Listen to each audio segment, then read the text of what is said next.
پیارے طلباء و طالبات، آج ہم 11ویں جماعت میں مضمون تاریخ میں اس کا 5واں سبق جنپد اور عوامی حکومتیں اس پر غور و خوض کر رہے ہیں۔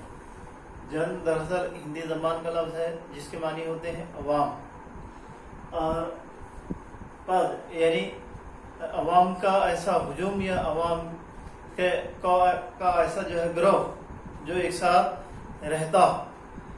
دراصل ہندوستان کی قدیم تاریخ میں اور ویدا کے عہد میں جو معلومات ہم کو دستیاب ہوتی ہے اس کے متعلق ہم غور و خوض کریں گے۔ سب سے پہلے ہم جن کے متعلق جو ہے آپ کو بتائیں گے۔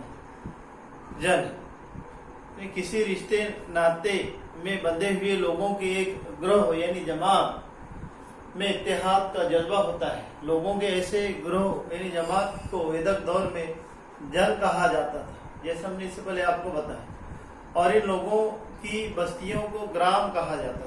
آج بھی جیسے ہمارے یہاں پر گرام یعنی چھوٹی چھوٹی جو بستیاں ہوتی ہیں، اور اسی سے جو ہے پنچایتیں جیسے گرام پنچایتیں، یہ جو ہے آج کا جو ہم کو ظاہری طور پر جو نظر آتا ہے جو معاشرہ، بہرحال تو اس طرح جو ہے کئی گراموں کے گروہ کا نام متعلقہ جن کے نام پر رکھا جاتا تھا۔ شروعات میں جن کام کا مفہوم صرف ایک خاندان یعنی کل، یہ بھی ہندی کا لفظ ہے کل، اس کی بستی گرام اور اس کے جانوروں کا باڑہ یعنی جس کو گوشالہ، گوتر یا گولواڑہ تک جو ہے محدود تھا کہا جاتا تھا، جن کی تاریخ میں علاقائیت شامل نہیں تھی، یعنی سبھی یکسانیت جس کو بولیں گے ہم۔ اس لیے جن کی جغرافیائی حدود کا تعین بھی نہیں کیا جاتا تھا۔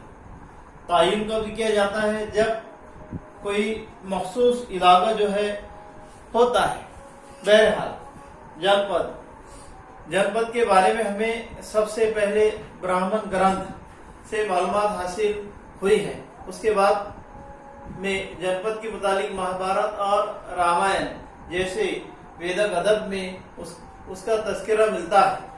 جین اور بدھ مذہب میں بھی جنپد کا ذکر کیا گیا ہے۔ اس طرح جنپدوں کو 5 حصوں میں بانٹا گیا ہے جو اس طرح ہیں: مشرق کے پراچیہ، مغرب کے پراتچیہ،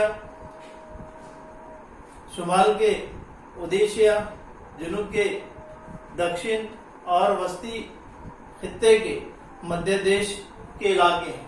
تو اس طرح ہمارا یہ حصہ اول یہی ختم ہوا۔